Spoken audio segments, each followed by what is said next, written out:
Est-ce que vous allez aller voter? Absolument. Oh, bien sûr. Ah oui, alors là, je vais aller voter. Oui, bien sûr. Tout à fait, les deux tours. Oui, bien sûr. Évidemment, bien sûr. Oui, je vais aller voter. Bien sûr, oui. Bien sûr, oui. Oui, bien sûr.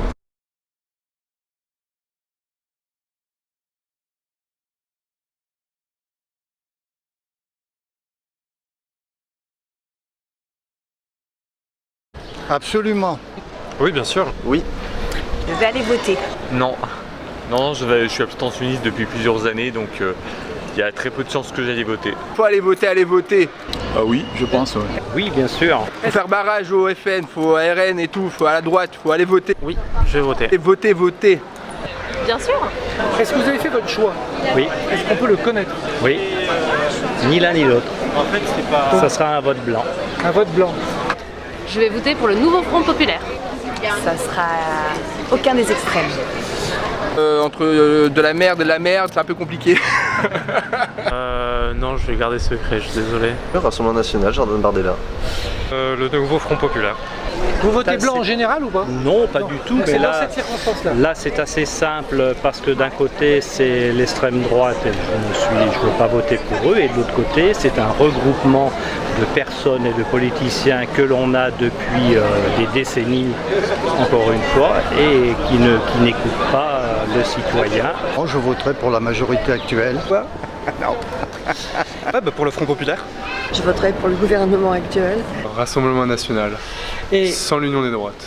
c'est le nouveau Front Populaire. Je vais voter pour le nouveau Front Populaire. Faire barrage au RN. De mon côté, je pense qu'il n'y a pas de choix en fait. C'est le parti pour la majorité, c'est Ensemble pour la République. Le Front Populaire, même si ça m'intéresse pas plus que ça le Front Populaire, mais ce sera le Front Populaire. Donc ça fait très longtemps qu'on attend l'union des gauches. Et, je suis ravie qu'enfin ça arrive. Oui, je vais voter Front Populaire. Qu'est-ce que vous voudriez que les candidats se saisissent comme sujet qui vous paraissent pas assez pris en compte, par exemple? Je suis extrêmement démoralisée de voir le bashing anti-gouvernement et anti-Macron qui a été fait ces dernières années, et en particulier d'ailleurs, entre autres, par les journalistes. Je crois qu'on manque d'élan, on manque de belles idées, j'attends une belle voix. Mais j'ai lu hier un très beau texte d'Ariane Mouchkine, nous incitant quand même à faire barrage à ce qui pourrait être la barbarie. La première, c'est la santé, enfin l'état de l'hôpital. Ça, c'est la première chose. Et la deuxième, c'est la pauvreté. Nous sommes dans un pays qui est envié par beaucoup d'autres pays de l'Union européenne. Nous avons en tout cas des résultats en termes de chômage, de pouvoir d'achat, d'inflation qui sont excellents et qui sont même le contraire de ce qui est affirmé par un certain nombre d'hommes politiques. Et donc je suis extrêmement en colère. Et surtout l'écologie, le pouvoir d'achat qui n'est pas du tout mis sur le tapis. J'aimerais bien que le dossier fin de vie soit représenté par soit la nouvelle Assemblée nationale, soit le futur gouvernement. Le peuple, notamment dans certaines régions. Qu'ils écoutent le citoyen, tout simplement. Qui se soucie de la jeunesse, vraiment de la jeunesse. Voter, on va dire, plus pour faire opposition que parce que je suis les idées. Enfin, moi je trouve qu'il y a beaucoup de gens dans la rue. Et ça m'interpelle vraiment.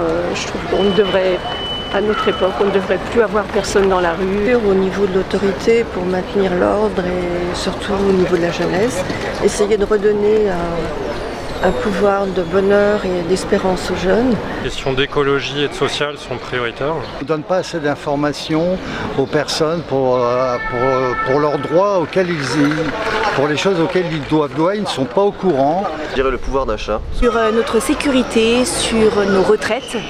Et à parler surtout de ce qui se passe en dehors de la France, plutôt se recentrer sur notre territoire national qui a ses problèmes et qui mériterait justement plus d'intérêt. Ce à quoi on assiste actuellement en France, c'est plutôt une distraction, à mon sens. La lutte contre les discriminations de tout genre, l'égalité d'accès aux services et la qualité des services publics. Beaucoup de gens qui n'arrivent plus, et qui pourtant travaillent, qui n'arrivent plus du tout à boucler leur fin de mois. Je trouve pas que le climat soit plus spécial que d'habitude, en fait c'est... Encore une fois, c'est encore de l'esbrouffe républicaine pour nous faire croire que c'est le fameux guerre aux extrêmes.